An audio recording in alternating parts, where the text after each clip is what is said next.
Hi hello welcome back to Amitha's kitchen and lifestyle. ಸ್ನೇಹಿತರೆ, ಇವತ್ತು ನಾನು ಅವಲಕ್ಕಿ ಉಪಯೋಗಿಸಿಕೊಂಡು 2 ಥರದ ಗರಿಗರಿಯಾದ ದೋಸೆ ಮಾಡಿ ತೋರಿಸ್ತಾ ಇದ್ದೇನೆ. ವಿಡಿಯೋ ಇಷ್ಟ ಆದರೆ ಲೈಕ್ ಮಾಡಿ. ಹಾಗಾದರೆ ಬನ್ನಿ ಅಮಿತಾಸ್ ಕಿಚನ್ಗೆ ಹೋಗುವ. ಕ್ರಿಸ್ಪಿಯಾದ ಮಸಾಲೆ ದೋಸೆ ರೆಡಿ ಆಯಿತು. ಈಗ ಇಲ್ಲಿ ನಾನೊಂದು ಮಿಕ್ಸಿಂಗ್ ಬೌಲ್ ತಗೊಂಡಿದ್ದೇನೆ. ಅದಕ್ಕೆ ಈಗ 1 ಕಪ್ಪಿನಷ್ಟು ರವೆಯನ್ನು ಹಾಕಿಕೊಳ್ಳುವ. 1 ಕಪ್ ಅಂದರೆ 240 ml. ನೋಡಿ, 1 ಕಪ್ಪಿನಷ್ಟು ಬಾಂಬೆ ರವೆಯನ್ನು ಹಾಕ್ತಾ ಇದ್ದೇನೆ. ಈಗ ಅದೇ ಕಪ್ಪಲ್ಲಿ 1 ಕಪ್ಪಿನಷ್ಟು ಅವಲಕ್ಕಿ ತಗೊಂಡಿದ್ದೇನೆ. ಇಲ್ಲಿ ನಿಮ್ಮ ಹತ್ರ ಇದು ನಾನು ದಪ್ಪ ಅವಲಕ್ಕಿ ತಗೊಂಡಿದ್ದೇನೆ. ನಿಮ್ಮ ಹತ್ರ ದಪ್ಪ ಅವಲಕ್ಕಿ ಇಲ್ಲದಿದ್ದೆ ನಾರ್ಮಲ್ ಅವಲಕ್ಕಿ ಕೂಡ ತಗೊಳ್ಬಹುದು. ಅಂದ್ರೆ 1.5 ಕಪ್ಪಿನಷ್ಟು ತಗೊಳ್ಳಿ. ನೋಡಿ, ಇದನ್ನೀಗ ಒಂದು ಬೌಲಿಗೆ ಹಾಕಿ ಚೆನ್ನಾಗಿ ವಾಶ್ ಮಾಡಿಕೊಳ್ಬೇಕು.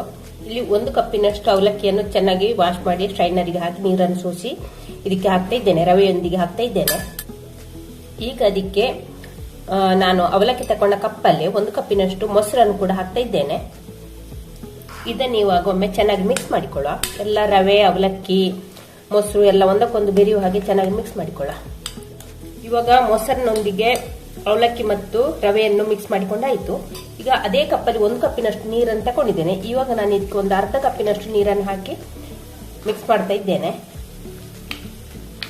ಇವಾಗ ಇನ್ನು ಒಂದು 1/4 ಕಪ್ನಷ್ಟು ನೀರುಂಟು ಪೂರ್ತಿ. ಈಗ 1 ಕಪ್ ಮೊಸರು ಮತ್ತು 1 ಕಪ್ ನೀರು ಹಾಕಿ ಇಲ್ಲಿ ಚೆನ್ನಾಗಿ ಇದನ್ನು ಮಿಕ್ಸ್ ಮಾಡಿ ಇಟ್ಕೊಳ್ಳ. ಇಲ್ಲಿ ನೀರಿನೊಂದಿಗೆ ರವೆ, ಅವಲಕ್ಕಿ, ಮೊಸರು ಎಲ್ಲ ಕೂಡ ಚೆನ್ನಾಗಿ ಮಿಕ್ಸ್ ಆಗಿದೆ. ನೋಡಿ, ರವೆ ಚೆನ್ನಾಗಿ ನೋಡಿ, ಅವಲಕ್ಕಿ ರವೆ ಎಲ್ಲ ಚೆನ್ನಾಗಿ ನೀರಲ್ಲಿ ಮುಳುಗಿದೆ. ಆ ನಂತರ ನಾವು ಇದನ್ನೊಂದು 1/4 ಗಂಟೆ 15 ನಿಮಿಷ ನಾವು ಹೀಗೆ ಮುಚ್ಚಳದಿಂದ ಮುಚ್ಚಿ ರವೆ, ಅವಲಕ್ಕಿ ಎಲ್ಲ ಚೆನ್ನಾಗಿ ನೆನಿಲಿ. ಇನ್ನೊಂದು ಸುಮಾರು 20 ನಿಮಿಷ ನಮ್ಮ ರವೆ ಇಲ್ಲಿ ಮೊಸರಿನೊಂದಿಗೆ ನೆಂದಿದೆ. ನೋಡಿ, ಮೊಸರು ನೀರನ್ನೆಲ್ಲ ಹೀರಿಕೊಂಡು ಹೀಗೆ ಗಟ್ಟಿಯಾಗಿದೆ. ಇದನ್ನು ನಾವು ಮಿಕ್ಸರ್ ಜಾರಿಗೆ ಹಾಕಿ ನಯವಾಗಿ ರುಬ್ಬಿಕೊಳ್ಳುವ. ಇವಾಗ ಇದಕ್ಕೊಂದು 1/4 ಕಪ್ಪಿನಷ್ಟು ನೀರನ್ನು ಕೂಡ ಹಾಕಿಕೊಳ್ಳುವ. ಜಾಸ್ತಿ ನೀರು ಹಾಕಿಕೊಳ್ಳೋದು ಬೇಡ. ಇಲ್ಲಿ ದೋಸೆ ಹಿಟ್ಟನ್ನು ಕೂಡ ರೆಡಿ ಮಾಡಿಕೊಂಡಾಯ್ತು, ನಯವಾಗಿ ರುಬ್ಬಿಕೊಂಡಾಯ್ತು. ಇದನ್ನೀಗ ನಾವು ಕಲಸಿ ಇಟ್ಕೊಂಡ ಅದೇ ಮಿಕ್ಸಿಂಗ್ ಬೌಲಿಗೆ ನಾನೀಗ ಹಾಕ್ತಾ ಇದ್ದೇನೆ. ಇವಾಗ ನಾನು ರವೆ ಮತ್ತು ಅವಲಕ್ಕಿ ತಕೊಂಡೆಲ್ಲ ಅದೇ ಕಪ್ಪಲ್ಲಿ 1 ಕಪ್ಪಲ್ಲಿ ಗೋಧಿ ಹಿಟ್ಟನ್ನು ಹಾಕ್ತಾ ಇದ್ದೇನೆ. ಹಾಗೆ ರುಚಿಗೆ ಬೇಕಾಗುವಷ್ಟು ಉಪ್ಪು. ಇನ್ನು ಇದನ್ನೊಮ್ಮೆ ಚೆನ್ನಾಗಿ ಕಲಸಿಕೊಳ್ಳುವ.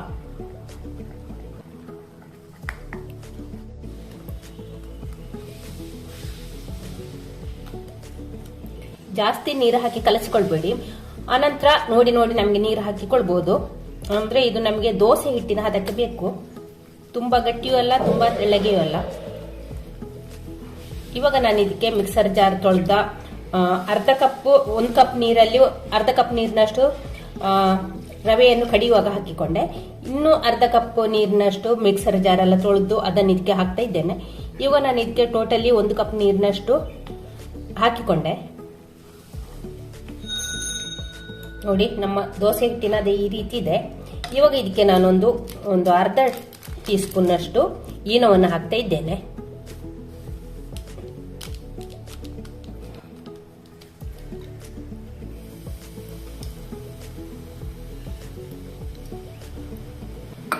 ಒಮ್ಮೆ ಚೆನ್ನಾಗಿ ಮಿಕ್ಸ್ ಮಾಡಿಕೊಳ್ಳ.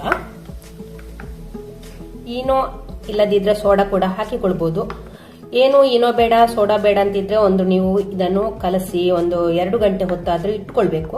ಅಂದ್ರೆ ಮಾತ್ರ ನಮಗೆ ಹಿಟ್ಟು ಚೆನ್ನಾಗಿ ಬರ್ತದೆ, ಕಣ್ಣಾಗಿ ಬರ್ತದೆ, ಸಾಫ್ಟ್ ಆಗಿ ಬರ್ತದೆ. ನೋಡಿ, ಹಿಟ್ಟು ಕೂಡ ಇಲ್ಲಿ ಹಗುರ ಆಯ್ತು. ಏನು ಹಾಕಿದ ನಂತರ ಹಿಟ್ಟು ಕೂಡ ಹಗುರ ಆಯ್ತು. ಇನ್ನು ನಾವು ಇದನ್ನು ದೋಸೆ ಹಾಕಿಕೊಳ್ಬೇಕು. ಹಾಗೆ ಇಲ್ಲಿ ಒಂದು ದೋಸೆ ಕಾವಲಿಯನ್ನು ಕೂಡ ಕಾಯಲಿಕ್ಕೆ ಇಟ್ಟಿದ್ದೇನೆ.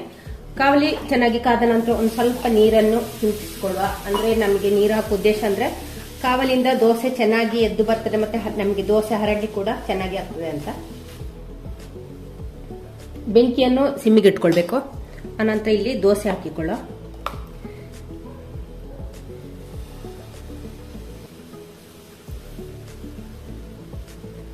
ದೋಸೆಯನ್ನು ತೆಳ್ಳಗೆ ಹರಡಿಕೊಂಡ್ರೆ ಆಯ್ತು.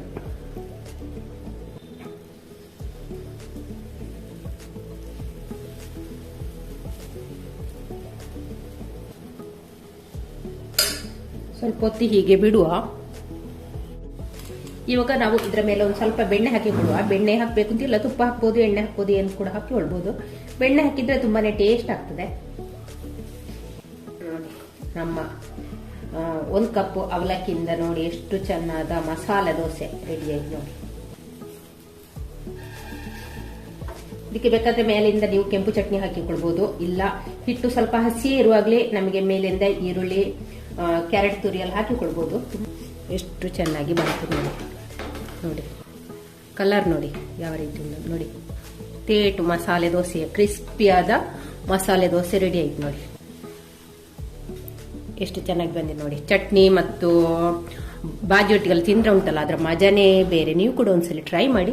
ನಿಮಗೆ ಈ ವಿಡಿಯೋ ಇಷ್ಟ ಆದರೆ ಪ್ಲೀಸ್ ಒಂದು ಲೈಕ್ ಮಾಡಿ, ಶೇರ್ ಮಾಡಿ ನೋಡಿ. ಹಾಗೆ ಅದೇ ರೀತಿ ಇನ್ನೊಂದು ದೋಸೆಯನ್ನು ಹಾಕೊಳ್ತಿದ್ದೇನೆ.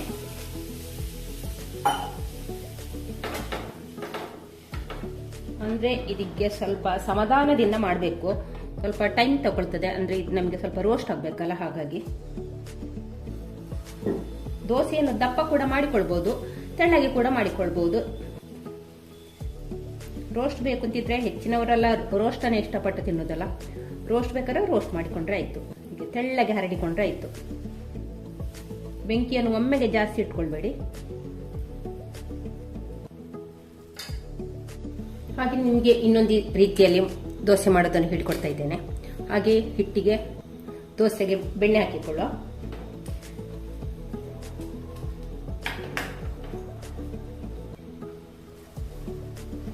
ಕಾಲು ಟೀ ಸ್ಪೂನ್ ಅಷ್ಟು, ಇಲ್ಲಿ ನಾನು ಒಂದು 1/4 ಟೀ ಸ್ಪೂನ್ ಅಷ್ಟು ರೆಡ್ ಚಿಲ್ಲಿ ಪೌಡರ್ ತಗೊಂಡಿದ್ದೇನೆ. ಅದಕ್ಕೆ ಬೇಕಾಗುವಷ್ಟು ಉಪ್ಪು, ಒಂದು ಸ್ವಲ್ಪ ಉಪ್ಪು, ಹಾಗೆ ತುಪ್ಪ ಹಾಕಿ ಹೀಗೆ ಕಲಸಿಟ್ಕೊಂಡಿದ್ದೇನೆ ನೋಡಿ. ನೋಡಿ ಆನಂತರ ಈ ದೋಸೆ ಮೇಲೆ ಹಾಕಿಕೊಳ್ಳುವ. ಬೆಣ್ಣೆ ಹಾಕಿದ ದೋಸೆಯ ಮೇಲೆ ಇದನ್ನು ಹಾಕಿಕೊಳ್ಳ. ಇದು ಕೂಡ ಹೀಗೆ ಮಾಡಿ ತಿಂದ್ರೆ ಕೂಡ ತುಂಬಾನೇ ಟೇಸ್ಟ್ ಆಗ್ತದೆ ಸ್ನೇಹಿತರೆ. ನೀವು ಕೂಡ ಒಂದ್ಸಲ ಟ್ರೈ ಮಾಡಿ. ಹೀಗಾಗಿ ಒಂದ್ ಸ್ವಲ್ಪ ರೋಸ್ಟ್ ಆಗ್ಲಿಕ್ಕೆ ಬಿಡುವ ನಾವು. ನೋಡಿ ಇಲ್ಲಿ ನಮ್ಮ ದೋಸೆ ಕೂಡ ರೆಡಿ ಆಗಿದೆ.